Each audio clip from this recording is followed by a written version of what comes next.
Ela perdeu numa parte razoável da população e ela não conseguiu, dentro do Congresso Nacional, estabelecer os projetos que ela precisava para poder reajustar os erros que foram feitos no governo anterior. Mas ela nunca conseguiu, Entende? Tico. Então, ela nunca articulou, ela nunca atendia ninguém. A Dilma é grossa, ela sempre foi grossa e sempre foi uma Carioca, mulher intransigente. Deixa eu falar uma coisa pra você. Eu acho que falta sim diálogo a Dilma no sentido daquela facilidade que o Lula tinha de transitar dentro dos meios. Eu não discordo de você com relação a isso. Claro. A política passa pelo diálogo. Mas eu acho que a Dilma também tem o seguinte: ela também não se mistura muito com vagabundo.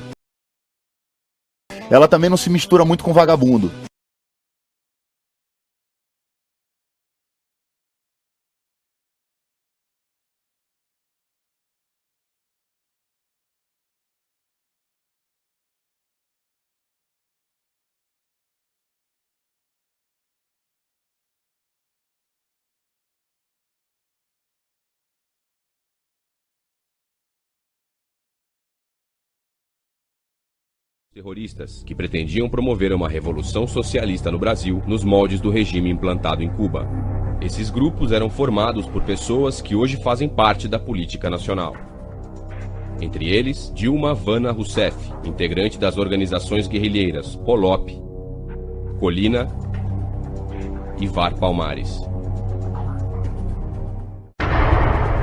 Julho de 1968, Major Edward é assassinado com 10 tiros pelo Comando de Libertação Nacional após ser confundido com o captor de Che Guevara. Julho de 1968, Dilma Rousseff era uma das líderes mais ativas do Comando de Libertação Nacional.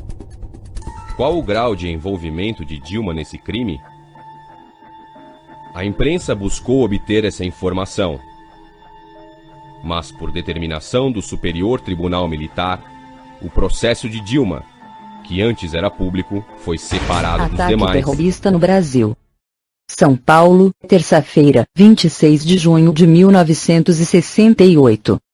Um grupo de terroristas explode uma caminhoneta no QG do Exército em São Paulo. O bando utilizou 3 veículos, a caminhoneta, e mais 2 Fuscas. Dilma Rousseff foi a mentora do ataque e ficou dentro do segundo Fusca, não saiu. No ataque morreu o jovem Mário Cosel Filho.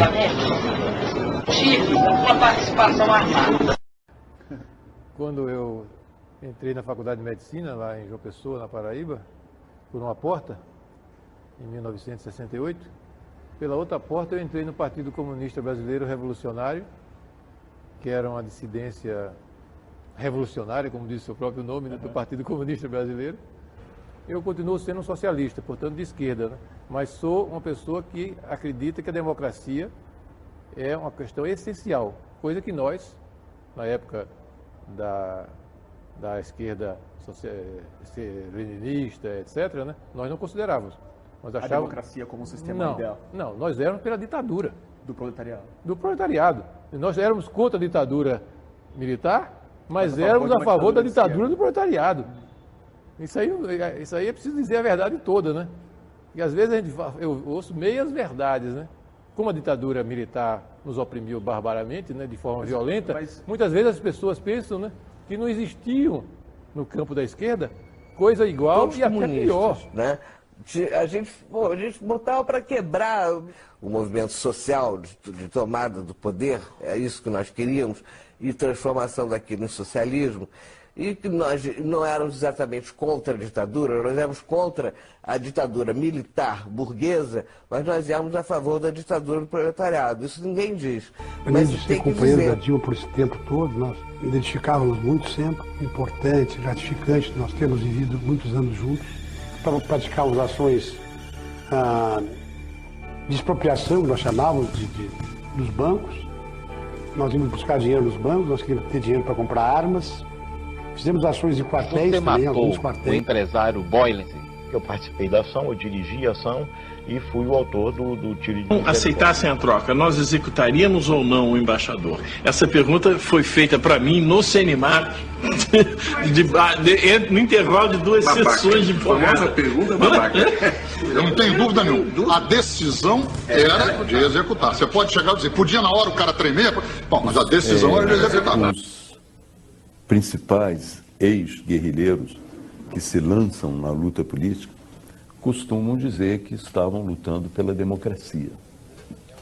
Eu não tenho condições de dizer isso. Eu estava lutando contra uma ditadura militar, mas se você examinar o programa político que nos movia naquele momento, era voltado para uma ditadura do proletariado. Então você não pode voltar atrás, corrigir o seu passado e dizer, olha, naquele momento eu estava lutando pela democracia.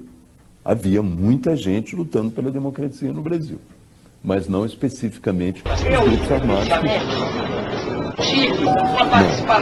A luta armada naquele período não estava visando a democracia. Pelo menos isso é